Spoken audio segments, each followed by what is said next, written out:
Good morning students. આજના સામાજિક વિજ્ઞાન વિષયના ઓનલાઈન લેક્ચરમાં આપ સર્વનું ફરીથી હાર્દિક સ્વાગત છે.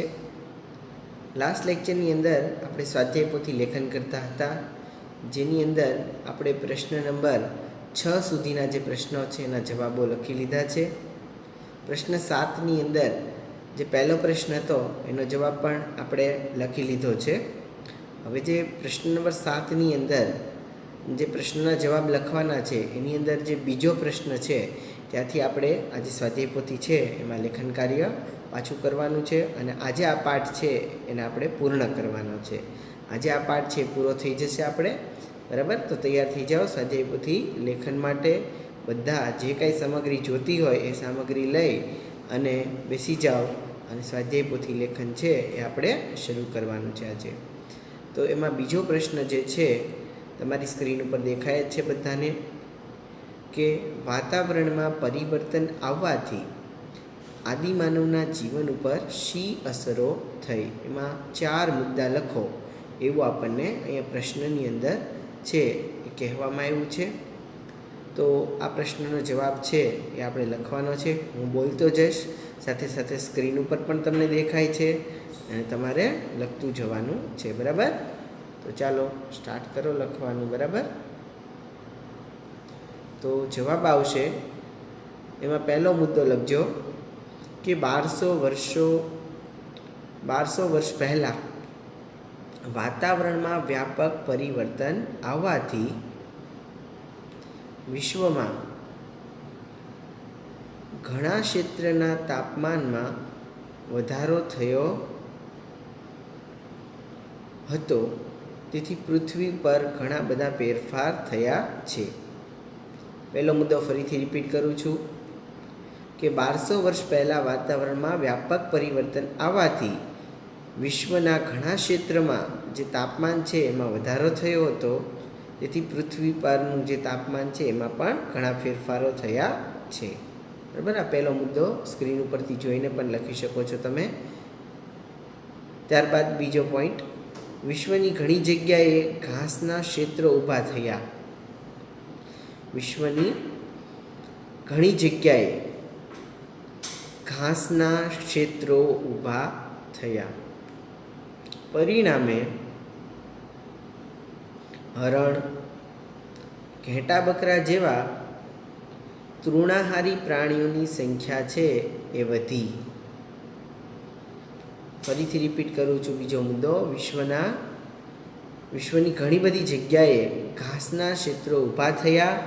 પરિણામે હરણ, ઘેટા બકરા જેવા તૃણાહારી પ્રાણીઓની સંખ્યા વધી. ત્યાર પછીનો ત્રીજો મુદ્દો, તૃણાહારી પ્રાણીઓ આદિમાનવને ખૂબ ઉપયોગી હતા. તૃણાહારી પ્રાણીઓ આદિમાનવને ખૂબ ઉપયોગી હતા. તેથી તેઓ રીતભાતનો અભ્યાસ કરવા લાગ્યા. લખજો, તેથી તેઓ રીતભાતનો અભ્યાસ કરવા લાગ્યા. પછીનો મુદ્દો, ચોથો નંબર, વાતાવરણના ફેરફારોને કારણે ઘાસ, વૃક્ષ અને વનસ્પતિની સાથે ઘઉં, જવ જેવા ધાન્યો છે પણ ઉગવા લાગ્યા. ફરીથી ચોથો મુદ્દો રિપીટ કરું છું, વાતાવરણના ફેરફારના કારણે ઘાસ, વૃક્ષ અને વનસ્પતિની સાથે ઘઉં, જવ જેવા ધાન્ય પણ ઉગવા લાગ્યા. એની પછીનો પાંચમો પોઈન્ટ, ખેતીની શરૂઆત થતાં ખેતરોની આસપાસ આદિમાનવ, ફરીથી પાંચમો મુદ્દો, ખેતીની શરૂઆત થતાં ખેતરોની આસપાસ આદિમાનવનો માટી, ઘાસ અને ગારાથી કાચા મકાનો બનાવી અને રહેવા લાગ્યા. ખેતીની શરૂઆત થતાં ખેતરોની આસપાસ આદિમાનવો માટી, ઘાસ અને ગારાના કાચા મકાનો બનાવી અને રહેવા લાગ્યા. બરાબર, પ્રશ્નનો જવાબ છે એ પૂરો થઈ ગયો છે. તમારે પણ સમાઈ ગયો છે. બરાબર, થોડો મોટો પ્રશ્ન હતો. ત્યાર પછી ત્રીજો પ્રશ્ન, સ્થાયી જીવન પછીની આદિમાનવની પ્રવૃત્તિઓ જણાવો. કે આદિમાનવ છે એ એક જગ્યાએ સ્થાયી થઈ ગયો. બરાબર, અને સ્થાયી થઈ ગયો પછી એને કઈ કઈ પ્રવૃત્તિઓ છે શરૂ કરી એ પ્રશ્નના જવાબમાં લખવાની છે. તો એમાં પણ એક કરીને લખો પોઈન્ટ પાડીને. પાણી મળી રહે તેવી જગ્યાએ અનાજના પાકો તૈયાર કરવા લાગ્યો. લખજો, પાણી મળી રહે તેવી જગ્યાએ અનાજના પાકો તૈયાર કરવા લાગ્યો. ત્યારબાદ બીજો મુદ્દો, એકઠા કરેલા અનાજના સંગ્રહ કરવા કોઠાર અને માટીના ઘડા બનાવવા લાગ્યો. એકઠા કરેલો જે અન્ન હોય, બરાબર, કે અનાજ આપણે કહી શકીએ, એનો સંગ્રહ કરવા માટે કોઠારો અને માટીના ઘડા છે એ બનાવવાની પ્રવૃત્તિ એને શરૂ કરી. ત્યાર પછી ત્રીજો મુદ્દો છે, ખોરાક માટે અનાજ, ફળ, માંસ અને માછલા એકઠા કરવા ખુરપી, છીણી અને દાંતરડા જેવા ખેત ઓજારો બનાવ્યા. ખોરાક માટે અને અનાજ, ફળ અને માંસ, માછલા છે એને એકઠા કરવા માટે અલગ અલગ સાધનો બનાવ્યા છે. ખુરપી, છીણી અને દાંતરડા જેવા ખેત ઓજારો બનાવ્યા. બરાબર, ત્રીજો પ્રશ્ન પણ આટલો જ છે કે સ્થાયી જીવન પછી આદિમાનવે કઈ કઈ પ્રવૃત્તિ કરી, તો તમારે આ પ્રવૃત્તિઓ લખવાની રહેશે. ત્યાર પછીનો જે ચોથો પ્રશ્ન છે એની તરફ આગળ વધીએ. આદિમાનવ પ્રાણીઓનો ઉપયોગ કેવી રીતે કરતો હતો? આદિમાનવ પ્રાણીઓનો ઉપયોગ કેવી રીતે કરતો હતો? તો એમાં પણ તમારે મુદ્દા પાડીને લખવાના છે. એમાં પહેલો પોઈન્ટ કરો, આદિમાનવ શિકારી અને ભટકતું જીવન જીવતો હતો. આદિમાનવ શિકારી અને ભટકતું જીવન જીવતો હતો.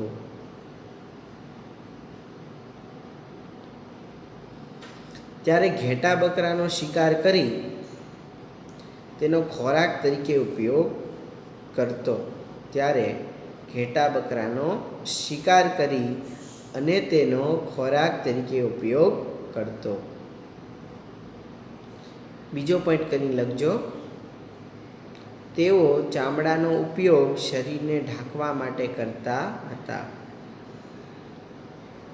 તેઓ ચામડાનો ઉપયોગ શરીરને ઢાંકવા માટે કરતા હતા. આ બીજો પણ ઉપયોગ થયો. બરાબર, પ્રાણીઓનો એ લોકો ઉપયોગ કરે છે, ચામડાનો ઉપયોગ કરી અને પોતાનું શરીર ઢાંકે છે. ત્યાર પછીનો મુદ્દો લખો, તેને પ્રાણીઓને મિત્ર બનાવ્યા. કૂતરો આદિમાનવનો પ્રથમ સાથીદાર હતો. બરાબર, યાદ રાખજો, તેને પ્રાણીઓને મિત્ર બનાવ્યા અને એમાં કૂતરો આદિમાનવનો પ્રથમ સાથીદાર હતો. એની પછીનો પોઈન્ટ, આદિમાનવને કેટલાક પ્રાણીઓ મળ્યા જે પાલતુ હતા. આદિમાનવને કેટલાક પાલતુ પ્રાણીઓ પણ મળ્યા, તેથી પશુપાલનની પ્રવૃત્તિ થઈ. આદિમાનવને કેટલાક પાલતુ પ્રાણીઓ મળ્યા, તેથી પશુપાલનની પ્રવૃત્તિ થઈ. બરાબર, ખાસ તમે બધા જે પોઈન્ટ છે એને યાદ રાખજો આ રીતે. તો આઠમો પ્રશ્ન, નીચેના પ્રશ્નના જવાબ લખો. એમાં છે, સ્થાયી જીવન માટેની જરૂરિયાત શા માટે ઊભી થઈ? તો આદિમાનવ શરૂઆતમાં ખોરાકની શોધમાં ભટકતું જીવન જીવતો હતો. લગભગ 12,000 વર્ષો પહેલાં વિશ્વભરમાં જે વાતાવરણ છે એમાં વ્યાપક પરિવર્તન આવ્યું.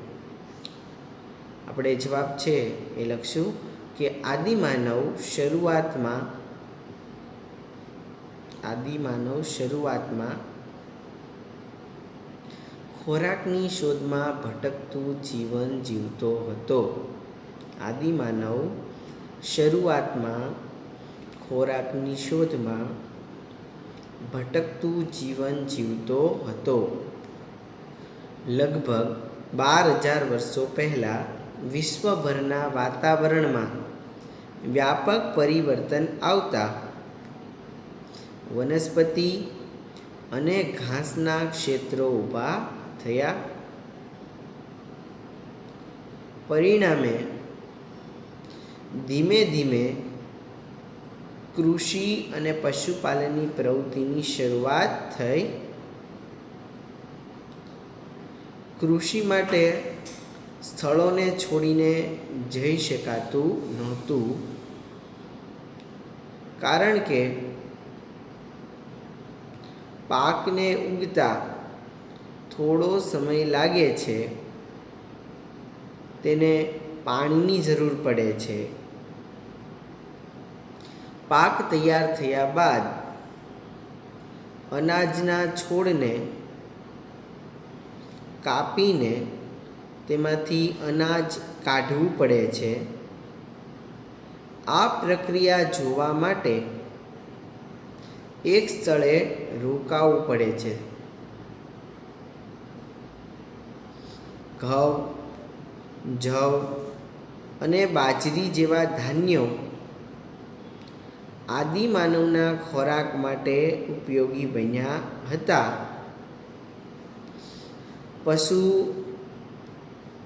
પક્ષીઓનું જે જીવન છે પણ શરૂ થયું હતું. આમ પશુપાલનની જરૂરિયાત ઊભી થતાં આદિમાનવના સ્થાયી જીવનની શરૂઆત થઈ હતી. આપણે ખાસ યાદ રાખજો કે એક ખેતી અને એક પશુપાલન, આ બે પ્રવૃત્તિના કારણે આદિમાનવનું જે જીવન છે એ સ્થાયી જીવન છે એ બની ગયું. તો આ જે પ્રશ્ન હતો એ સૌથી છેલ્લો પ્રશ્ન હતો, 8મો પ્રશ્ન. સ્વાધ્યાય પોથીની અંદર પાઠ નંબર 2 આદિમાનવની સ્થાયી જીવનની જે સફર છે એ પાઠ અહીંયા આપણે પૂર્ણ થાય છે. સ્વાધ્યાય પોથીની અંદર પણ લખી લીધો છે અને પાઠની આપણે સમજ પણ મેળવી લીધી છે. બરાબર, આપણે પાઠ પૂરો કરીએ છીએ અને હવે આપણા સિલેબસની અંદર આપણે આગળ વધીએ અને આગળ વધતા પાઠ નંબર 3. બરાબર, આપણે પહેલા સેમેસ્ટરની અંદર હવે ખાલી 2 જ પાઠ બાકી છે. એક છે પાઠ નંબર 3 અને એક છે પાઠ નંબર 4. બાકી બધા પાઠ છે આપણે પૂરા થઈ ગયા છે. આપણે ત્રીજો પાઠ છે એની તરફ આગળ વધીએ. તો ત્રીજો પાઠ છે એની આપણે વિગતવાર સમજ છે એ મેળવીએ. તો પ્રાચીન નગરો અને ગ્રંથો કે જેની અંદર અહીંયા આપણે 2 જે શબ્દો છે એનાથી ખાસ પરિચિત છીએ, જેમાં સંસ્કૃતિ અને સભ્યતા. સંસ્કૃતિ એટલે શું? તો કે સંસ્કૃતિ એટલે જીવન જીવવાની રીત, જેમાં જ્ઞાન, માન્યતા, કલા, કાયદો, રિવાજ વગેરેનો આપણે સમાવેશ કરીએ છીએ. બીજો શબ્દ છે સભ્યતા. બરાબર, આ 2 શબ્દો છે એ એકબીજા સાથે કોઈને કોઈ રીતે જોડાયેલા છે અને આ 2 શબ્દો આપણે અવારનવાર સાંભળતા આવ્યા છીએ. તો સંસ્કૃતિની અંદર આપણે જોઈએ તો કે માનવી એક સામાજિક પ્રાણી છે અને જેણે લાંબા ગાળા માટે એક સભ્ય સમાજનું આખું નિર્માણ કર્યું છે અને આવી મનુષ્યની જે રહેણી કહેણી છે એને જ આપણે સંસ્કૃતિ તરીકે ઓળખી આવી શકીએ છીએ. માનવીની રહેણી કહેણીનો પણ સંસ્કૃતિમાં સમાવેશ થાય છે. સંસ્કૃતિમાં ઘણી બધી બાબતનો આપણે સમાવેશ કરી શકીએ છીએ, જેમ કે જ્ઞાન, માન્યતા, કલા, કાયદો, રિવાજ અને આપણી ખાસ જે જીવનશૈલી છે, રહેણી કહેણી. બરાબર, દરેક લોકોની જે રહેણી કહેણી છે અલગ અલગ પ્રકારની હોય છે. અમુક સાદાઈથી જીવન જીવતા હોય છે, ઉચ્ચ વિચારો હોય છે. બરાબર, તો અમુકનું જે જીવન હોય છે, બરાબર, એ થોડુંક વધારે ઠાઠમાઠથી ભરેલું હોય છે. તો આવી રીતે આપણે મનુષ્યની જે રહેણી કહેણી અને એની જે સંસ્કૃતિ, એને જ આપણે સંસ્કૃતિ તરીકે ઓળખીએ છીએ. સભ્યતા તો માણસે પોતાની જે બુદ્ધિ, આવડત, કૌશલ્યથી એક શ્રેષ્ઠ સમાજનું પણ નિર્માણ કર્યું છે, જેને આપણે સભ્યતા તરીકે ઓળખીએ છીએ, જે આજે માનવ જીવનને ખૂબ મોટી પ્રેરણા છે પૂરી પાડે છે. અહીંયા તમે ખાસ ટેક્સ્ટ બુકની અંદર પણ જોઈ શકો છો. બરાબર, અને તમારી અહીંયા સ્ક્રીન છે એની પર તમે જોશો તો અહીંયા ચિત્રો આપણને જોવા મળે છે, જેની અંદર અલગ અલગ પ્રકારના જે વિવિધ અલગ અલગ પ્રકારના તમે ચિત્રો જોઈ શકો છો અને ખાસ જે હડપ્પીય જે સભ્યતા છે, સિંધુ ખીણની સંસ્કૃતિના આપણને આમાં દર્શન થાય છે. જૂના પુરાણા ચિત્રો છે અને ઇજિપ્તની જે સભ્યતા છે એના આપણે દર્શન કરી શકીએ છીએ. તો ઇજિપ્તની અંદર જે પિરામિડ આવેલો છે, એ પિરામિડ તમે આકાર છે પણ એનો જોઈ શકો છો, બરાબર. અને એ પિરામિડની અંદર પહેલાંના સમયની અંદર જે મૃતદેહો છે એને સાચવીને રાખવામાં આવતા હતા અને એ એક ખાસ ઇજિપ્તની આપણે સભ્યતા ગણી શકીએ છીએ. અહીંયા સ્ક્રીન ઉપર તમે ઇજિપ્તની જે સભ્યતા છે એના દર્શન કરી શકો છો. આપણે આગળ જોઈએ પાઠની અંદર. તો અહીંયા જે મેસોપોટેમિયા છે એની સભ્યતાના પણ આપણે દર્શન થાય છે. અહીંયા મેસો જે પોટેમિયા છે એની સભ્યતાની અંદર તમે જોઈ શકો છો કે જેની અંદર અલગ અલગ પ્રકારના જે ઘર છે અને મેસોપોટેમિયાની અંદર જે અલગ અલગ પ્રકારના જે રહેણાંક અને ત્યાંની જે રહેણી કહેણી છે, ત્યાંની જે સભ્યતા છે એના આપણને અહીંયા ખાસ દર્શન છે એ થતાં જોવા મળે છે. તો તમે એ પણ જે સ્ક્રીન છે એની ઉપર જોઈ શકો છો. આ ઉપરાંત આપણે આગળ નજર કરીએ તો ભારતની સભ્યતા, બરાબર. તો કે આપણો જે ભારત દેશ વિશાળ દેશ છે. આપણે જો ભારતની વાત કરીએ તો આપણા ભારત દેશ છે મંદિરોનો દેશ પણ આપણે કહી શકીએ છીએ. જૂના સમયની અંદર ભારતની અંદર ઘણા બધા મંદિરો છે, એની અંદર શિલ્પ સ્થાપત્યનું કામ છે એ કરવામાં આવતું હતું. આ ઉપરાંત દક્ષિણ ભારતની અંદર ગોપુરમ, મોટા મોટા દરવાજા છે એ પણ બનાવવામાં આવે છે. શિલ્પ સ્થાપત્ય અને જૂની જે પુરાણી ઇમારતો છે એ ભારતની આપણે સભ્યતા કહી શકીએ છીએ. અને આપણા જે મંદિરોની અંદર આપણને જે સભ્યતા છે એના દર્શન થતાં જોવા મળે છે. તમે ખાસ આપણા દેશની અંદર જે પુરાતત્વ શાસ્ત્રીઓ અલગ અલગ પ્રકારના ઘણા બધા સ્થળો છે શોધી કાઢ્યા છે અને એ સ્થળો છે એની અંદર આપણે ભારતની આપણી સભ્યતા છે એના ખાસ નમૂનેદાર દર્શન કરી શકીએ છીએ. કે જેની અંદર આપણે અલગ અલગ પ્રકારની જે ગુફાઓ મળી આવી છે, ઉપરાંત જૂના પુરાણા જે નગરો મળી આવ્યા છે, જે મંદિરો છે એની અંદર પણ એનું જે સ્થાપત્ય કામ છે, એનું શિલ્પનું કામ છે, કોતરણી કામ છે, આ દરેકની અંદર આપણને અલગ અલગ પ્રકારની વિશિષ્ટ સંસ્કૃતિના દર્શન થાય છે. ત્યારબાદ ચીનની સભ્યતા અહીંયા તમે જોઈ શકો છો કે ચીનની સભ્યતાની અંદર અહીંયા ચીનની જે દિવાલ આપણે જોઈ શકીએ છીએ. ખૂબ જ લાંબામાં લાંબી જો દિવાલ હોય તો એ ચીનની દિવાલ છે. એનું નિર્માણ કાર્ય કરવામાં પણ ખૂબ વધારે સમય લાગ્યો હશે એવું આપણે અનુમાન કરી શકીએ. અને વિશ્વની જે 7 અજાયબીઓમાંની એક અજાયબી એ ચીનની સભ્યતા, ચીનની દિવાલને આપણે ગણી શકીએ છીએ. રોમની સભ્યતાની અંદર પણ મોટા મોટા જે મહેલો છે એનું બાંધકામ કરવામાં આવ્યા છે. રોમની અંદર જે રાજાઓ છે એ શાસન કરતા હતા અને જે ખ્રિસ્તીઓ છે એના પાદરો, જે દેવળ ચર્ચ છે એનું પણ ખાસ આપણને ત્યાં જોવા મળે છે. તો અહીંયા રોમની સભ્યતા, ભારતની સભ્યતા, ચીનની સભ્યતા અને મેસોપોટેમિયાની જે સભ્યતા છે એ આપણે અહીંયા સ્ક્રીન ઉપર છે એ જોઈ શકીએ છીએ. તો ખાસ અહીંયા આપણે સભ્યતા છે એના દર્શન થતાં જોઈ શકીએ છીએ. તો સદીઓ જૂની જે આ સભ્યતા છે આજે પણ માનવ જીવનને એક મોટી પ્રેરણા પૂરી પાડે છે. અને આ સભ્યતા પૈકી આપણે જે હડપ્પીય સભ્યતા છે એનો અભ્યાસ કરશું. આજે આપણે આ પાઠની અંદર હડપ્પીય જે સભ્યતા છે એના દર્શન કરવાના છે, એની વિગતવાર માહિતી છે એ મેળવવાની છે. તો અહીંયા તમે જોઈ શકો છો તમારી જે ટેક્સ્ટ બુક છે એની અંદર પેજ નંબર 11 ઉપર એક નકશો આપેલો છે 3.1 હડપ્પીય સભ્યતાના સ્થળો. આપણે આગળ જોઈએ. તો અહીંયા પણ તમે જોઈ શકો છો હડપ્પીય સભ્યતા તમારા ટેક્સ્ટ બુકમાં પણ આપેલી છે. સાથે સાથે તમે પાઠ ભણો ત્યારે ટેક્સ્ટ બુક પણ ખોલીને રાખજો. અહીંયા સ્ક્રીન ઉપર જે કોઈ પોઈન્ટ આવતા છે એના આધારે જ તમારી ટેક્સ્ટ બુકની અંદર પણ બધા પોઈન્ટ છે, બરાબર. એ જ બધું લાઇનમાં છે એટલે ટેક્સ્ટ બુક ખુલ્લી રાખજો અને પાઠ છે એની સમજ મેળવજો. હડપ્પીય સભ્યતાની અંદર આપણે જોવા જઈએ તો હડપ્પીય સંસ્કૃતિને આપણે સિંધુ ખીણની સભ્યતા તરીકે પણ ઓળખીએ છીએ, જે ઈસવીસન 1921માંથી હડપ્પામાંથી તેના અવશેષો સૌપ્રથમવાર મળી આવ્યા છે. ત્યાં તમે નકશો જોઈ શકો છો કે જેની અંદર આપણા ગુજરાતનો પૂરો ભાગ બરાબર, જેની અંદર તમે જોઈ શકો છો કે પ્રાચીન નગરો ગુજરાતમાં પણ મળી આવે છે, સૌરાષ્ટ્રમાં ઘણા બધા.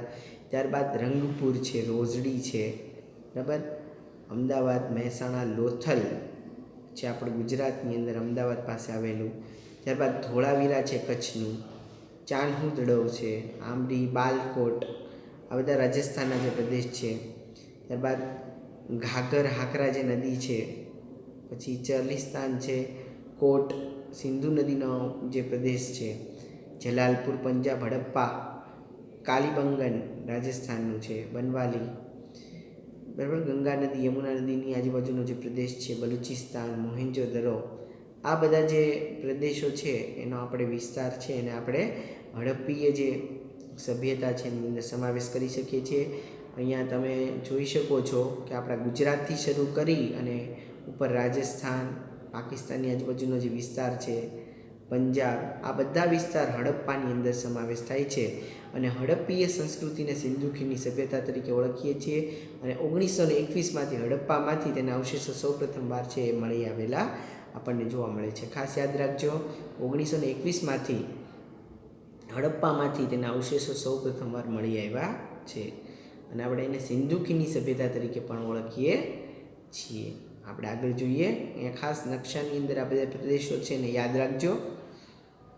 આ સભ્યતા ભારતના ઉત્તર પશ્ચિમ ભાગમાં સિંધુ નદીના વિસ્તારમાં ફેલાયેલી જોવા મળે છે. આ જે સભ્યતા છે એ આપણને ભારતની અંદર જે ઉત્તર પશ્ચિમ ભાગ છે, બરાબર, ઉત્તર પશ્ચિમ ભાગ એટલે પશ્ચિમ અને જે ઉત્તર ભાગ છે એ બંનેની જે વચ્ચેનો જે પ્રદેશ છે ત્યાં આપણને જોવા મળે છે.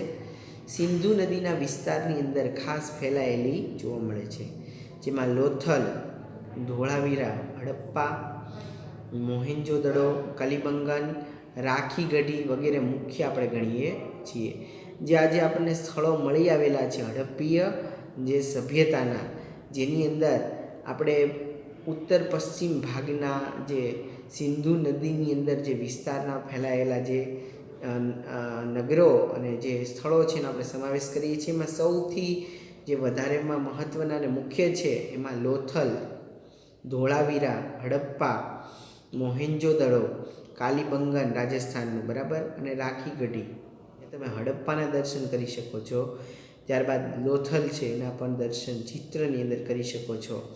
અહીંયા હડપ્પીય સંસ્કૃતિના આપણને જે પહેલું જે સ્ક્રીન ઉપર ચિત્ર છે એમાં તમે જોઈ શકો છો. ત્યારબાદ લોથલ અહીંયા અમદાવાદ નજીક આવેલું છે, ભાલ પ્રદેશમાં. લોથલની અંદર તમે ત્યાં જે જૂના પુરાણા જે ખોદકામ દરમિયાન જે મળી આવેલા છે ઈંટોના અવશેષો છે, ત્યાંની જે નગર વ્યવસ્થા છે એ આપણે સંપૂર્ણ રીતે જોઈ શકીએ છીએ. હજી પણ આપણે ત્યાં અત્યારે આપણે નજીક પડે છે, આપણે એની મુલાકાત લઈ અને જોઈ શકીએ છીએ કે લોથલ અને એની અંદર જે આવેલા જે સ્થળ અલગ અલગ પ્રકારની જે વસ્તુઓ છે એ પણ આપણે નિહાળી શકીએ છીએ. તો હડપ્પીય સભ્યતાને આપણે સિંધુ ખીણની સભ્યતા તરીકે ઓળખીએ છીએ. પણ આપણે જોયું ઈસવીસન 1921માં હડપ્પામાંથી આ જે સભ્યતા છે એના સૌપ્રથમ અવશેષો છે મળી આવ્યા છે. ભારતની અંદર ઉત્તર પશ્ચિમ ભાગની અંદર ફેલાયેલી સભ્યતાના જે અનેક સ્થળોની અંદર જે હડપ્પા, મોહેન્જો-દડો, લોથલ, ધોળાવીરા, બરાબર, ધોળાવીરા છે એ કચ્છમાં આવેલું છે. ત્યારબાદ કાલીબંગન રાજસ્થાન, રાખીગઢી વગેરેનો આપણે સમાવેશ છે કરી શકીએ છીએ. આ નકશાની અંદર જે હડપ્પીય સભ્યતા છે એના આપણે સ્થળો આપેલા છે એના દર્શન કરીએ છીએ. જુઓ કેટલાક મુખ્ય નગરોની નગરરચના અને એની જે વિશેષતા છે એનો આપણે પણ પરિચય છે એ મેળવીએ. આગળ જોઈએ તો અહીંયા આપણે હડપ્પીય સભ્યતાની જે નગરરચના છે એનો અભ્યાસ કરીએ. તો ખાસ તો એની જે આયોજનબદ્ધ નગર રચના એ હડપ્પીય જે સભ્યતા છે એની સૌથી મોટામાં મોટી આપણે ખાસિયત ગણી શકીએ. દરેક પ્રકારની જે નગર રચના છે એમાં એ લોકો આયોજન કરતા અને આયોજન દ્વારા આખી જે નગર રચના છે વ્યવસ્થિત રીતે ગોઠવાયેલી આપણે જોઈ શકીએ છીએ. અહીંયા સ્ક્રીન ઉપર તમે ધોળાવીરા જોઈ શકો છો. ધોળાવીરા કચ્છની અંદર આવેલો જે પ્રદેશ છે. ખોદકામ દરમિયાન આપણને ધોળાવીરા નામનું એક નગર છે એ મળી આવેલું છે. આપણા ગુજરાતની અંદર આપણે જોવા જઈએ તો ધોળાવીરા છે, ત્યારબાદ રંગપુર અમદાવાદ, રોજડી છે, રાજકોટનું રોજડી, ધોળાવીરા, આવા અલગ અલગ જે પ્રદેશો છે એ આપણને ખોદકામ દરમિયાન મળી આવ્યા છે. અને સૌથી મુખ્ય આપણે લોથલને ગણી શકીએ, બરાબર, જે અમદાવાદ આજુબાજુના પ્રદેશમાં આવેલો વિસ્તાર લોથલ, કે જે પણ આપણને ખોદકામ દરમિયાન આવેલું જે આપણે નગર ગણી શકીએ. અને એ પણ હડપ્પીય સભ્યતાની મોટીમાં મોટી ખાસિયતોની અંદર આપણે એને ગણી શકીએ છીએ. ત્યારબાદ છે મોહેન્જો-દરો, બરાબર. મોહેન્જો-દારો છે, બરાબર, એ મૂવી પણ તમે જોયેલું હશે. તો એ જે સભ્યતા છે એ પણ આપણે અહીંયા પાઠની અંદર ખાસ જોઈ શકીએ છીએ. જો સ્કૂલ શરૂ હોત તો આ મૂવી છે એ પણ આપણે અહીંયા તમને બતાવે, પણ અત્યારે સ્કૂલ શરૂ નથી, એટલે તમારી રીતે તમે ઘરે જો બને શક્ય હોય તો જોવાનો પ્રયત્ન કરજો, બરાબર. એની અંદરથી પણ તમે આ જે હડપ્પીય સભ્યતાની જે નગર રચના, એની જે સંસ્કૃતિ છે એના વિશે માહિતી છે મેળવી શકો છો. આગળ જોઈએ. ત્યાર પછી અહીંયા આપણને કાલીબંગન આપેલું છે. કાલીબંગન આવેલું છે રાજસ્થાનની અંદર. તો ત્યાં પણ તમે જોઈ શકો છો કે ઘણી બધી ઈંટોથી ઘેરાયેલો જે આપણને જે પ્રદેશ છે એ મળી આવ્યો છે ખોદકામ દરમિયાન. તમે જોઈ શકો છો કે આ રીતની એની મકાનની જે રચના આપણને જોવા મળતી હશે. ત્યારબાદ ગોળ કૂવા જેવો વિસ્તાર આપણને અહીંયા જોવા મળે છે. તો આ રીતનું જે કાલીબંગન છે રાજસ્થાનનું નગર, એ પણ આપણને મળી આવેલું છે ખોદકામ દરમિયાન. આપણે આગળના પાઠની અંદર પણ જોયું હતું કે જેની અંદર મેહરગઢ છે, બરાબર. ત્યારબાદ ઇનામ ગામ, મહારાષ્ટ્રનું ઇનામ ગામ, એ પણ આપણને ખોદકામ દરમિયાન જેમની અંદર ગોળ ઘર જોવા મળતા હતા વર્તુળાકારમાં. તો આ રીતે કાલીબંગન છે એ પણ આપણે જોઈ શકીએ છીએ. આગળ જોઈએ તો નગર રચનાની અંદર આયોજનબદ્ધની નગર રચના એ હડપ્પીય સભ્યતાની સૌથી મોટામાં મોટી આપણે લાક્ષણિકતા ગણી શકીએ છીએ. નગરોની રચના એક સમાન થયેલી હતી, બરાબર. ખાસ તો દરેક નગરોની જે રચના છે એ એક સમાન રીતે થયેલી આપણને જોવા મળે છે. તો હડપ્પા જે સભ્યતા છે એમાં મળી આવેલા જે નગરોના અભ્યાસથી તેની નગર રચના વિશે આપણે ખ્યાલ છે એ આપણને આવે છે અને આપણે મેળવી શકીએ છીએ. આગળ જોઈએ તો નગર રચનાની અંદર આયોજનબદ્ધ નગર રચના એ હડપ્પીય સભ્યતાની સૌથી મોટામાં મોટી આપણે ખાસિયત ગણી શકીએ છીએ. નગરોની રચના એક સમાન થયેલી હતી. દરેક નગરો છે એક સમાન હતા, બરાબર. કોઈ નાના મોટા કે એવી રીતે નહીં, બરાબર. અને દરેક નગરો છે એ બનાવવામાં પણ એક સરખા રીતે આવેલા હતા. દરેકની અંદર એક સરખી જ સુવિધાઓ છે પણ ઉપલબ્ધ કરવામાં આવેલી હતી. દરેક સ્થળોએ પશ્ચિમ તરફ કિલ્લો અને પૂર્વ તરફ સામાન્ય પ્રજાની વસાહત હતી. ખાસ યાદ રાખજો કે અહીંયા જે હડપ્પીય સભ્યતા છે એની અંદર દરેક નગરો એક સમાન રીતે રચવામાં આવેલા હતા. દરેક નગરો છે એની અંદર આપણે એક સમાનતા જોઈ શકીએ છીએ, બરાબર. ત્યારબાદ પશ્ચિમ તરફ દરેકની અંદર કિલ્લા હતા, કોટ આપણે કહીએ છીએ, બરાબર. અને જે પૂર્વ તરફ છે એ લોકોને રહેવા માટેની જે વસાહતો છે એ આવેલી હતી. બંનેને છૂટો પાડનાર રાજમાર્ગ વચ્ચે આવેલો હતો. એક તરફ કિલ્લો અને બીજી તરફ છે એ પ્રજાની વસાહત, અને બે છૂટા પડે એ માટે વચ્ચે એક રાજમાર્ગ આવેલો હતો કે ત્યાંથી લોકો છે એ પસાર થઈ શકે.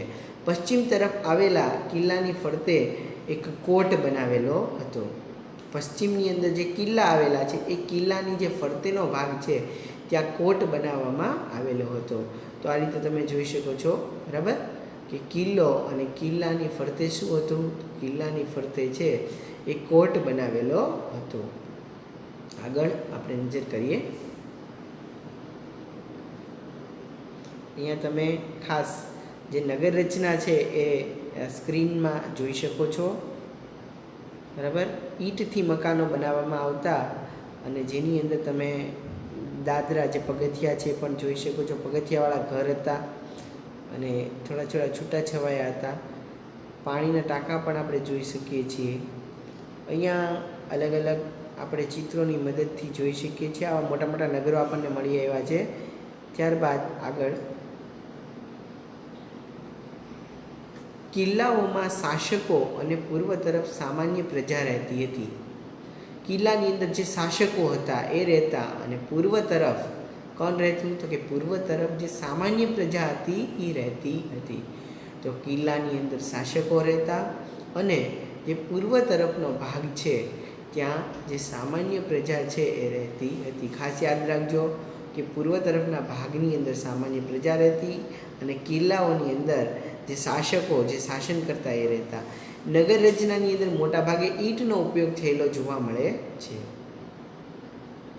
નગર રચનામાં મોટા ભાગે જે ઈંટ છે એનો મોટા પ્રમાણમાં વ્યાપક પ્રમાણમાં આપણે ઉપયોગ થયેલો જોઈ શકીએ છીએ. દરેક સ્ક્રીન ઉપરના ચિત્રમાં તમને ઈંટ જ જોવા મળે છે. તો આપણે નગર રચનાની અંદર જે ઈંટો છે એ ઈંટોનો ઉપયોગ મોટા પાયે થયેલો જોઈ શકીએ છીએ. તો આ રીતે આપણે આજે હડપ્પીય સભ્યતા છે એના દર્શન થતા જોઈ શકીએ છીએ. આગળ જોઈએ. હવે આવે છે જે પોઈન્ટ કે નગર રચનાની કેટલીક જે લાક્ષણિકતાઓ છે એની આપણે વાત કરીએ. તો નગર રચનાઓની જે લાક્ષણિકતા, તો આ ઉપરાંત નગર રચનાની અંદર કેટલીક અન્ય લાક્ષણિકતાઓ પણ છે, જેવી કે તેમણે બનાવેલા મકાનો આયોજનબદ્ધ હતા. તો આપણે જોયું બરાબર. તો પૂર અને ભેજથી બચવા માટે જે મકાનો છે એને ઊંચા ઓટલા ઉપર બાંધવામાં આવતા હતા, જેથી કરીને પાણી છે એ મકાનોની અંદર છે આવી શકે નહીં અને લોકો સારી રીતે રહી શકે. ત્યારબાદ છે મકાનોના દરવાજા મુખ્ય રસ્તા ઉપર પડવાના બદલે અંદરની તરફ પડતા હતા. બરાબર. મુખ્ય જે રસ્તા છે એની ઉપર જે મકાનનો દરવાજો ન પડતો પણ એની બદલે અંદરની તરફ પડતો. બરાબર. કે જેથી કરી અને લોકો છે એ વાહનોનો જે વધારે પડતો અવાજ છે એ ન આવે. અહીં 1 અને 2 માળના મકાનો જોવા મળતા હતા. આ એની ખાસ વિશેષતા. 1-2 માળના મકાનો. શહેરમાં મુખ્ય 2 રાજમાર્ગો રહેતા, જેમાંથી એક ઉત્તરથી દક્ષિણ અને બીજો પૂર્વથી પશ્ચિમ તરફ જતો. મુખ્ય 2 રાજમાર્ગ શહેરમાં રહેતા. ખાસ યાદ રાખજો, એમાં એક ઉત્તરથી દક્ષિણ તરફ જતો અને બીજો પૂર્વથી પશ્ચિમ તરફ. બરાબર. એટલે આવી રીતે આપણે જોઈ શકીએ છીએ. બરાબર. ચોકડી આકારે એક ઉત્તરથી દક્ષિણ અને બીજો પૂર્વથી પશ્ચિમ તરફનો જે રસ્તો છે આપણને શહેરની અંદર આવા 2 રાજમાર્ગ જોવા મળતા હતા. આગળ જોઈએ. મુખ્ય માર્ગની સમાંતરે શેરીઓ આવેલી અને રસ્તાઓ એકબીજાને કાટખૂણે કાપતા. મુખ્ય માર્ગની જે સમાંતર છે ત્યાં શેરીઓ આવેલી અને રસ્તાઓ એકબીજાને કાટખૂણે કાપતા. બરાબર. કાટખૂણો બને એવી રીતે રસ્તાઓ છે કપાતા. સમગ્ર નગર ચોરસ લંબચોરસમાં વહેંચાઈ જતું હતું. દાખલા તરીકે અત્યારનું જે ગાંધીનગર છે એની આપણે વાત કરીએ. બરાબર. તો સમગ્ર જે નગર છે એને ચોરસ લંબચોરસની અંદર વહેંચવામાં આવતું હતું. એ આપણે જોઈ શકીએ છીએ. અહીંયા એક આપણને આકૃતિ આપી છે મેપ સ્વરૂપે. બરાબર. મેપ સ્વરૂપની આકૃતિની અંદર તમે જોઈ શકો છો સિટી છે, રોડ છે, રેલવેઝ, પછી રેસિડેન્શિયલ્સ જે કોઈ સ્કૂલ હોય કે પછી અલગ ગવર્મેન્ટ ઓફિસ છે, પછી ઇન્ડસ્ટ્રીયલ એરિયા છે, કોમન એરિયા છે, કોમર્શિયલ એરિયા છે. બરાબર. પછી વ્હીકલનું જે કંઈ પ્રદેશ હોય એવો આપણને અહીંયા ગાંધીનગરનો એક ચોક્કસ નકશો પણ આપેલો છે કે અત્યારનું જે ગાંધીનગર છે એ ચોરસ સેક્ટરમાં વહેંચાયેલું છે. એ રીતે હડપ્પા છે એ સભ્યતાના શહેરો પણ ચોરસ અને લંબચોરસમાં વહેંચાયેલા હતા. એક નોઈડાની અંદર સેક્ટર આવેલા છે અને એક ગાંધીનગરની અંદર સેક્ટર આવેલા છે. બરાબર. તો આપણે ખાસ તમે અહીંયા જોઈ શકો છો આકૃતિની અંદર કે અલગ અલગ જે પ્રદેશ છે એને ચોરસની અંદર વહેંચી લેવામાં આવ્યો છે અને અલગ અલગ ચોરસની અંદર વહેંચાયેલા તમે જોઈ શકો છો. અલગ ગવર્મેન્ટ ઓફિસ છે, city, road, railway, residential school. અને આપણું જે ગાંધીનગર છે ગુજરાતનું એને આપણે અહીંયા સ્ક્રીન ઉપર જોઈ શકીએ છીએ. આ રીતે વહેંચાયેલું છે. આપણે ગાંધીનગરનો નકશો છે પણ સ્ક્રીન ઉપર જોઈ શકીએ છીએ. તો આવી રીતે એ સમયની અંદર જે હડપ્પીય સંસ્કૃતિ છે, બરાબર, એ સભ્યતા છે એની અંદર પણ આવી રીતે વહેંચાયેલા હતા. આ ઉપરાંત જો વિશેષતાની વાત કરીએ, બરાબર, તો અહીંયા આપણે જે જોયું, બરાબર, કે આયોજનબદ્ધ મકાન વ્યવસ્થા હતી. પૂર અને ભેજથી બચવા માટેના જે મકાનો છે એ ઊંચા ઓટલા ઉપર બાંધવામાં આવતા. મકાનની વિશેષતા હતી કે મકાનના જે દ્વાર છે મુખ્ય રસ્તા ઉપર પડવાના બદલે અંદરની તરફ પડતા હતા. અને 2 માળના મકાનો છે એ જોવા મળતા, 1 કે 2 માળના. બરાબર. ને અહીંના જે રસ્તાઓ છે ખાસ સુવિધાજનક હતા અને શહેરના બે મુખ્ય રાજમાર્ગો, એક ઉત્તરથી દક્ષિણ અને બીજું પૂર્વથી પશ્ચિમ એમ જતા, અને અહીં મુખ્ય જે માર્ગ છે એને સમાંતર શેરીઓ પણ આવેલી હતી. રસ્તાઓ એકબીજાને કાટખૂણે કાપતા હતા. રસ્તા અને શેરીનું આયોજન એ રીતે કરવામાં આવેલું હતું કે જે સમગ્ર નગર ચોરસ લંબચોરસમાં વહેંચાઈ જતા હતા. આપણે જોયું જાહેર રસ્તાઓમાં પણ રાત્રિ પ્રકાશની વ્યવસ્થાના પુરાવા પ્રાપ્ત થયા છે. તો હવે આપણે અહીંયા કેટલીક અન્ય લાક્ષણિકતાઓની વાત કરીએ નગર રચના, કે જાહેર રસ્તા ઉપર રાત્રિ પ્રકાશની વ્યવસ્થા હશે એવા પણ આપણને પુરાવા મળી આવ્યા છે. તો એ લોકો રાત્રે પ્રકાશ મેળવવા માટે કે કોઈ રાતની જે કોઈ પ્રવૃત્તિ છે કરવા માટે રાત્રિ પ્રકાશની વ્યવસ્થા હશે એવા પુરાવા પણ ત્યાં મળી આવ્યા છે. તેઓની ગટર વ્યવસ્થા ઉત્તમ પ્રકારની હતી. દરેક મકાનનું પાણી નાની ગટરમાં અને ત્યાંથી મોટી ગટરમાં જતું, અને મોટી ગટરમાંથી પાણી નગરની બહાર નીકળી જતું હતું. તો આવી રીતે ગટર વ્યવસ્થા એક ઉત્તમ પ્રકારની હતી, અને દરેક જે મકાન છે એનું પાણી નાની ગટરમાં સૌપ્રથમ જતું, અને ત્યાંથી નાની ગટરમાંથી મોટી ગટરમાં પાણી જતું, અને મોટી ગટરમાંથી પાણી છે એ નગરની બહાર નીકળી જતું હતું. મોહેંજો-દડોમાંથી એક જાહેર સ્નાનાગાર પણ મળી આવ્યું છે, જેની વચ્ચે એક પાણીનો સ્નાન કુંડ આવેલો છે. તો મોહેંજો-દડોમાંથી એક જાહેર સ્નાનાગાર, બરાબર, જેને આપણે સ્વિમિંગ પુલ તરીકે ઓળખીએ છીએ, એ પણ મળી આવેલું છે, અને જેની વચ્ચે એક પાણીનો મોટો સ્નાનકુંડ પણ આવેલો જોવા મળે છે. ત્યાંથી મળી આવેલા એક સ્તંભવાળા મકાનને સભાગૃહની ઓળખ પણ આપવામાં આવેલી છે. તો અહીંયા તમે સ્ક્રીન ઉપર પણ જોઈ શકો છો.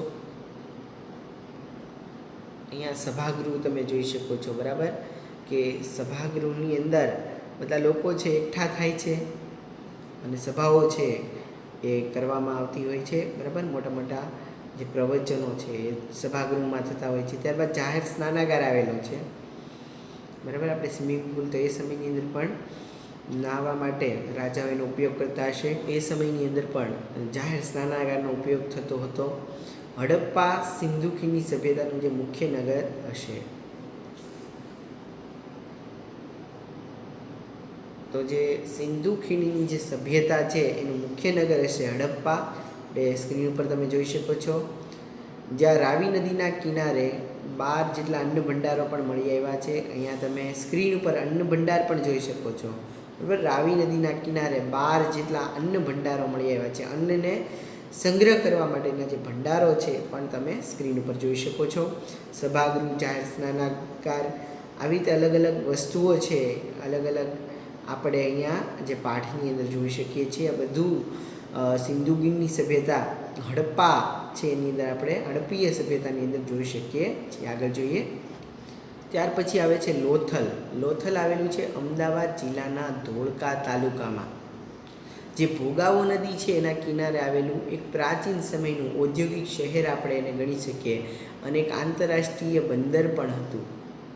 લોથલ ક્યાં આવેલું છે? તો કે અમદાવાદ જિલ્લાના ધોળકા તાલુકાની અંદર ભોગાવો નદીના કિનારે આવેલું એક શહેર છે આપણે ગણી શકીએ, અને પ્રાચીન સમયનું એક ઔદ્યોગિક શહેર અને એક આંતરરાષ્ટ્રીય જે બંદર છે એ પણ આપણે લોથલને કહી શકીએ છીએ. યાદ રાખજો, ખાસ આપણે ભાવનગરથી જ્યારે અમદાવાદ જઈએ ત્યારે વચ્ચે આવે છે લોથલ, અને લોથલ અમદાવાદ જિલ્લાના ધોળકા તાલુકાની અંદર આવેલું છે, અને ભોગાવો નદીના કિનારે આવેલું છે. ભોગાવો નદી છે એ સુરેન્દ્રનગર અને અમદાવાદ આ બંનેની વચ્ચેથી પસાર થતી નદી છે, જેની અંદર આપણે એક માન્યતા છે કે ત્યાંનું પાણી છે એ રહેતું નથી. ત્યાં કોઈ શ્રાપ છે કે આ જે નદી છે એની અંદર પાણી રહેશે નહીં, અને એના કારણે ભોગાવો નદીમાં ક્યારેય પાણી રહેતું નથી.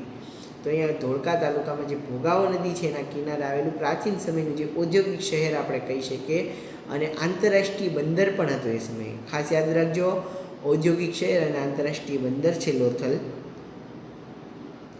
અહીંયા સ્ક્રીન ઉપર તમે જોઈ શકો છો કે પહેલાંના સમયમાં ત્યાં જે હોડીઓ છે એનો ઉપયોગ થતો હશે, અને અત્યારે પણ તમે ત્યાં મુલાકાત લઈ શકો છો લોથલની. ખૂબ મસ્ત, સારામાં સારું જે સ્થળ છે, બરાબર, કે જે આપણા ગુજરાતમાંથી મળી આવેલું શહેર આપણે ગણી શકીએ છીએ. પુરાતત્વ જે શાસ્ત્રીઓ અને ઇતિહાસકારોએ આ શહેરને છે શોધી કાઢ્યું છે.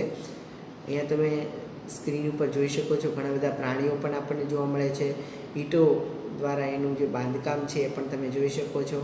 બરાબર, ઘણા બધા ઘરો છે છૂટાછવાયા જોઈ શકાય છે. નગર રચના છે એ આયોજનબદ્ધ તમે જોઈ શકો છો. બરાબર, બધા ઘરો આપણને એકદમ સરસ લાગે છે. આજુબાજુની અંદર તમે પાણી જોઈ શકો છો, પાણીમાં હોડી છે. એટલે એ સમયની અંદર જે આ શહેર છે એ ઔદ્યોગિક શહેર અને એક પ્રકારનું આંતરરાષ્ટ્રીય બંદર પણ હતું.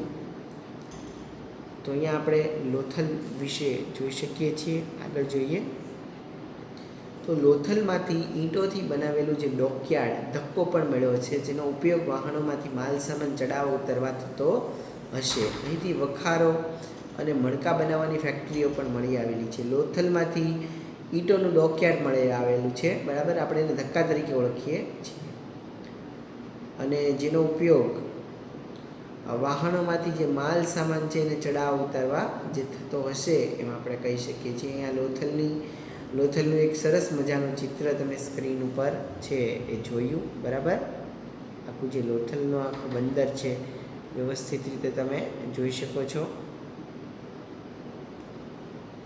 તો અહીંયા ખાસ ડોકયાર્ડ આવેલું છે, જેને આપણે ધક્કો કહીએ છીએ, જેનો ઉપયોગ થાય છે વાહનમાંથી માલ સામાનને ચડાવવા ઉતરવા માટે. ત્યારબાદ અહીંથી વખારો અને મણકા બનાવવાની જે ફેક્ટરી છે એ પણ મળી આવી છે. વખારો આવી છે અને મણકા બનાવવાની ફેક્ટરીઓ પણ અહીંથી મળી આવેલી છે. તો એ સમયની અંદર મણકા પણ બનતા હશે એમ આપણે કહી શકીએ છીએ. તો કે લોથલ પ્રાચીન ભારતનું સમૃદ્ધ બંદર હશે. પ્રાચીન ભારતનું સમૃદ્ધ બંદર એટલે લોથલ, જ્યાંથી હડપ્પીય સંસ્કૃતિનો એક આંતરરાષ્ટ્રીય વ્યાપાર છે એ પણ ચાલતો હશે. તો લોથલ પ્રાચીન ભારતનું સમૃદ્ધ બંદર અને જ્યાંથી હડપ્પીય સંસ્કૃતિનો બરાબર આંતરરાષ્ટ્રીય વ્યાપાર છે એ પણ કરવામાં આવતો હશે એમ આપણે કહી શકીએ છીએ. અહીંયા તમે જે ટેક્સ્ટ બુકમાં આપેલી જે ચિત્ર છે એની અંદર એક બંદરની આકૃતિ પણ જોઈ શકો છો કે જ્યાંથી આંતરરાષ્ટ્રીય વ્યાપાર છે પહેલાંના સમયની અંદર થતો હશે. ત્યાર પછી ધોળાવીરા છે, કે ધોળાવીરા આવેલું છે કચ્છ જિલ્લાના ભચાઉ તાલુકામાં આવેલું જે ખડીર બેટ છે. બરાબર, કચ્છનું મોટું રણ એમાં આવેલું પુરાતત્વીય સમયનું જે સ્થળ, જેની ઉત્તર તરફથી મનસર અને દક્ષિણ તરફથી મનહર નદી પસાર થાય છે. જે તમે ધોળાવીરા છે એને પણ સ્ક્રીન ઉપર બરાબર રીતે નિહાળી શકો છો. બરાબર, ખાસ યાદ રાખજો, ધોળાવીરા કચ્છ જિલ્લાના ભચાઉ તાલુકામાં આવેલું જે ખડીર બેટ, બરાબર, અને જે કચ્છનું જે આપણે મોટું રણ કહીએ છીએ એની અંદર આવેલું જે પુરાતત્વીય સમયનું સ્થળ એટલે ધોળાવીરા. અને આપણા ગુજરાતની અંદર આપણે ખાસ ગર્વ લેવાની બાબત છે કે આપણે એક આ સ્થળ મળી આવેલું છે, જેની ઉત્તર તરફથી મનસર અને દક્ષિણ તરફ મનહર નદી છે. બરાબર, મનસર ને મનહર ઉત્તર અને દક્ષિણ એમ બે તરફ નદીઓ વહે છે. બરાબર, એ ખાસ યાદ રાખજો. અહીંયા તમે ધોળાવીરા છે એમાં પણ ઈંટોથી બનેલા જે મકાનો છે એને જોઈ શકો છો. આગળ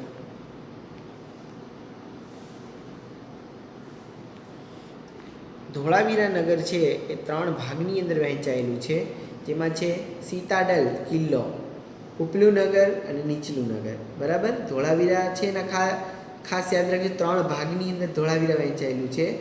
એક છે સીતાડલ કિલ્લો, ત્યારબાદ ઉપલું નગર અને નીચલું નગર.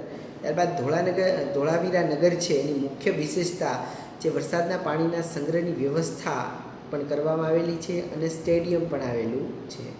તો આ ધોળાવીરા નગર છે જે કચ્છનું, એની મુખ્ય આપણે વિશેષતા ગણી શકીએ કે જ્યાં વરસાદના પાણીના સંગ્રહની પણ વ્યવસ્થા કરવામાં આવેલી છે અને સ્ટેડિયમ પણ આવેલું છે. એટલે એ સમયે રમતો પણ ત્યાં રમાતી હશે અને વરસાદના પાણીને સંગ્રહ કરવા માટેની ઉત્તમ પ્રકારની જે વ્યવસ્થા છે એ પણ ત્યાં થયેલી આપણને જોવા મળે છે. ત્યારબાદ છે કાલીબંગન, રાજસ્થાનની અંદર કાલીબંગન આવેલું છે, કે જે કાલીબંગન છે એ રાજસ્થાન રાજ્યના હનુમાનગઢ જિલ્લામાં આવેલું અને 4500 વર્ષ જૂનું પુરાતત્વ સ્થળ છે.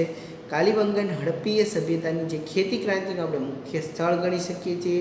અહીંથી ખેડેલા ખેતરો મળી આવ્યા છે, ઉપરાંત તાંબાના અવશેષો અને જેનો ઉપયોગ આપણે ખેતીમાં થતો હોય એવું માનવામાં આવેલું છે. ખેતી ક્રાંતિનું મુખ્ય સ્થળ યાદ રાખજો, કાલીબંગન રાજસ્થાન. ખેડેલા ખેતરો મળી આવ્યા છે, તાંબાના અવશેષો મળી આવ્યા છે અને તાંબાના અવશેષોનો ઉપયોગ ખેતી માટે છે એ થતો હશે એવું પણ માનવામાં આવે છે. આગળ જોઈએ હડપ્પીય સભ્યતાનું આર્થિક જીવન. તો કે સિંધુ ખીણની જે સભ્યતા છે એમાં લોકો ખેતી, પશુપાલન, વેપાર, ઉદ્યોગ જેવા વ્યવસાયો કરતા હતા. સિંધુ ખીણની સભ્યતાની અંદર તમે અહીંયા ટેક્સ્ટબુકમાં પણ જોઈ શકો છો અને સાથે સાથે અહીંયા જોજો બરાબર. સ્ક્રીન ઉપર કેટલા સરસ મજાના ચિત્રો જોઈ શકો છો. સિંધુ ખીણની સભ્યતા, લોકો છે ખેતી કરતા એ સમયની અંદર. બહુ સરસ ચિત્ર આપેલું છે ખેતી કરતા હોય તેવું. ત્યારબાદ આજુબાજુમાં તમે પ્રાણીઓ જોઈ શકો છો, ઘણા બધા માણસો અને એના રહેઠાણના જે સ્થળો છે જોઈ શકો છો. લોકો ખેતી, પશુપાલન કરતા, સાથે સાથે વેપાર, ઉદ્યોગ અને અલગ અલગ પ્રકારના જે વ્યવસાયો છે પણ કરતા હતા. તો અહીંયા તમે સ્ક્રીન ઉપરનું જે ચિત્ર છે એમાં લોકો છે એ સમયની અંદર ખેતી કરતા હોય એવું ચિત્ર, પશુપાલનની પ્રવૃત્તિ, વેપારની પ્રવૃત્તિનું ચિત્ર પણ તમે જોઈ શકો છો કે ત્રાજવાથી માપન કરે છે. ઉદ્યોગો અને અલગ અલગ પ્રકારના જે વ્યવસાયો છે એ કરતા હતા એ અહીંયા આપણે જે સ્ક્રીનના માધ્યમ દ્વારા જોઈ શકાય છે, ચિત્ર દ્વારા. તો અહીંયા હડપ્પીય જે સભ્યતા છે એનું આર્થિક જીવન, લોકો છે એ પોતાની રોજીરોટી છે આવી રીતે મેળવતા. કોઈ લોકો છે તો ખેતી કરતા, કોઈ પશુપાલનની પ્રવૃત્તિ કરતા, કોઈ વેપાર, કોઈ ઉદ્યોગો કે અલગ અલગ પ્રકારના વ્યવસાયો છે કરી અને હડપ્પીય જે સભ્યતા છે એની અંદર પોતાનું જે આર્થિક જીવન છે એ ગુજારતા હતા. કોઈને કોઈ રીતે છે એ આ વ્યવસાય કરી અને પૈસા મેળવતા અને પૈસા મેળવી અને પોતાનું જે જીવન છે એ વ્યતીત કરતા હતા. બરાબર. કોઈ ખેતી કરતું, કોઈ પશુપાલન, કોઈ વેપાર, કોઈ ઉદ્યોગ, તો કોઈ અલગ જ પ્રકારનો જે વ્યવસાય છે એ કરતા હતા. તમે સ્ક્રીનમાં પણ જોઈ શકો છો કે અલગ અલગ જે વેપાર, ખેતીની જે પ્રવૃત્તિ છે એ તમે ખાસ નિહાળી શકો છો. આગળ જોઈએ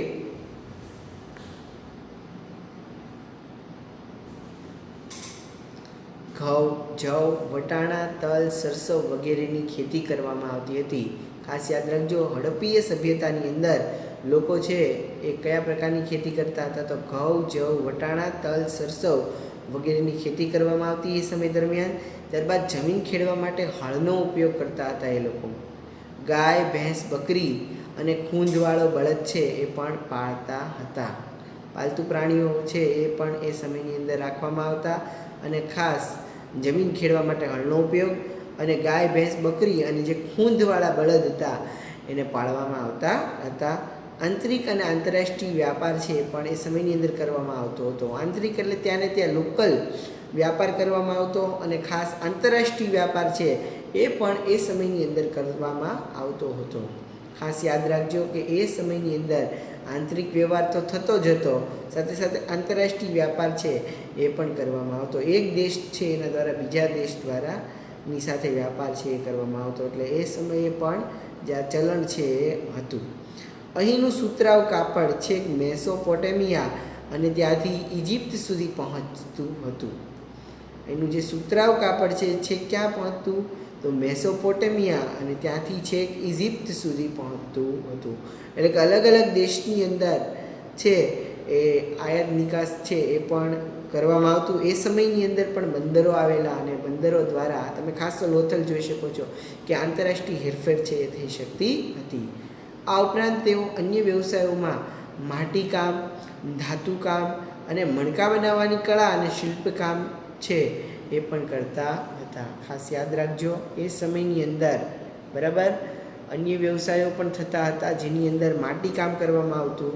માટીમાંથી અલગ અલગ પ્રકારના વાસણો બનાવવામાં આવતા, અલગ પ્રકારની મૂર્તિઓ બનાવવામાં આવતી. ધાતુમાંથી પણ અલગ અલગ પ્રકારની જે મૂર્તિઓ છે, વાસણો છે બનાવવામાં આવતા. મણકા બનાવવાની જે કલા અને શિલ્પકામ છે એ પણ એ સમય દરમિયાન છે ખાસ કરવામાં આવતું અને આપણે જોઈ શકીએ છીએ. આગળ જોઈએ હડપ્પીય સભ્યતાના સમાજ જીવનની જો વાત કરવા જઈએ તો એ લોકોનું સમાજ જીવન છે એ ખાસ વિશિષ્ટ પ્રકારનું હતું.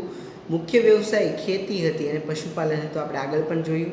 ખોરાકની અંદર ઘઉં, જુવાર, બાજરી, વટાણા, તલ અને ખજૂરનો ઉપયોગ કરતા હતા. દૂધ અને તેની બનાવટ અને માછલીનો પણ ઉપયોગ ખોરાકની અંદર એ લોકો ખાસ કરતા હતા.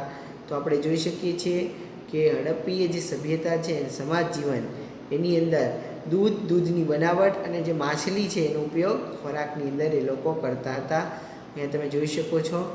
ત્યારબાદ આગળ અહીંથી મળેલા જે શિલ્પ છે એના આધારે કહી શકાય કે સ્ત્રી અને પુરુષો બે કપડાં પહેરતા હતા। અહીંથી મળેલા જે શિલ્પ છે બરાબર, એ શિલ્પના આધારે કહી શકાય કે સ્ત્રી અને પુરુષો છે એ બે કપડાં પહેરતા હતા। ખાસ જોઈ શકો છો, જેમાં ધોતી અને ઉપરના ભાગે ઉપવસ્ત્ર છે એ પહેરતા હતા। ધોતી અને ઉપરના ભાગે વસ્ત્ર એ આપણે કે શેના આધારે કહી શકીએ છીએ? તો શિલ્પના આધારે કહી શકાય કે સ્ત્રી અને પુરુષો બે કપડાં છે પહેરતા હતા, ધોતી અને ઉપરના ભાગે ઉપવસ્ત્ર। સુતરાઉ અને રેશમી કાપડનો ઉપયોગ પણ કરતા હતા અને ઊનના વસ્ત્રો પણ પહેરતા હતા। સુતરાઉ અને રેશમી કાપડ અને ઊનનું જે વસ્ત્ર છે એ લોકો પહેરતા હતા। ખાસ તો એ સમયે જે સુતરાઉ કાપડ છે એ રૂમાંથી મળી આવતું, રેશમી કાપડ છે એ પણ આપણને મળી આવતું। સુતરાઉ કાપડ છે એ પ્રાણીઓમાંથી અને ખાસ તો છે એ ખેતી કરીને, અને રેશમી કાપડ છે એ પણ મળી આવતું રેશમના કીડાઓમાંથી। ત્યારબાદ ઊનના વસ્ત્રો છે એ પણ પહેરવામાં આવતા। લોકો આભૂષણોમાં ગળાનો હાર, વીંટી, હાથના કડા, બંગડી, કાનના કુંડળ, કેડે કંદોરો, પગે ઝાંઝર પહેરતા અને આભૂષણ સોના, ચાંદી કે કિંમતી પથ્થરોમાંથી બનાવતા હતા। એ તમે સ્ક્રીન ઉપર પણ જોઈ શકો છો, અલગ અલગ પ્રકારના જે માટીકામ છે બરાબર, અલગ અલગ પ્રકારના વાસણો છે, અલગ અલગ પ્રકારના આભૂષણો છે એ આપણે જોઈ શકીએ છીએ। લોકો આભૂષણોની અંદર ખાસ તો ગળાનો હાર, વીંટી, હાથના કડા, પછી અલગ અલગ પ્રકારની બંગડી, કાનમાં જે કુંડળ, કેડનો કંદોરો, પગના ઝાંઝર અને સોના કે ચાંદી કે કિંમતી પથ્થરોમાંથી આ જે આભૂષણો છે બનાવવામાં આવતા હતા।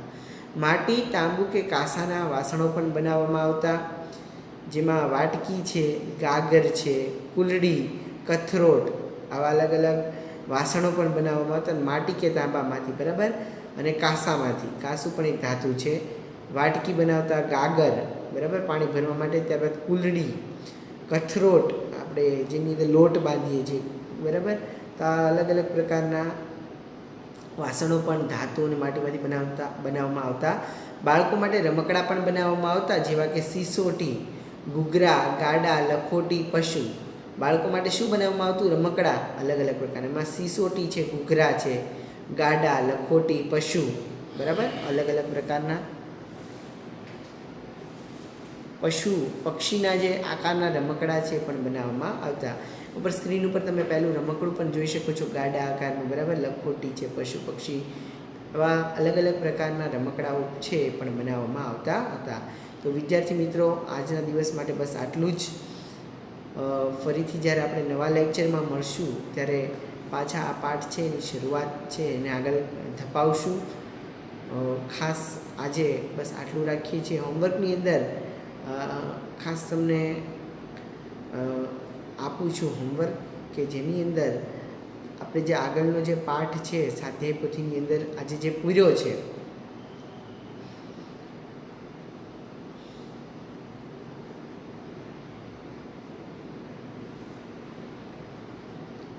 તો વિદ્યાર્થી મિત્રો આજનું હોમવર્ક પણ ખાસ નોંધ કરી લેજો। તો આજના હોમવર્કની અંદર પાઠ 9, 10 અને 11 એ 3 પાઠના MCQ છે એ તમારે તમારી હોમવર્ક બુકની અંદર લખવાના રહેશે। ખાસ યાદ રાખજો, પાઠ 9, 10 અને 11 આ 3 પાઠના MCQ છે સ્વાધ્યાય પોથીમાંથી જોઈને તમારે હોમવર્ક બુકની અંદર લખવાના રહેશે।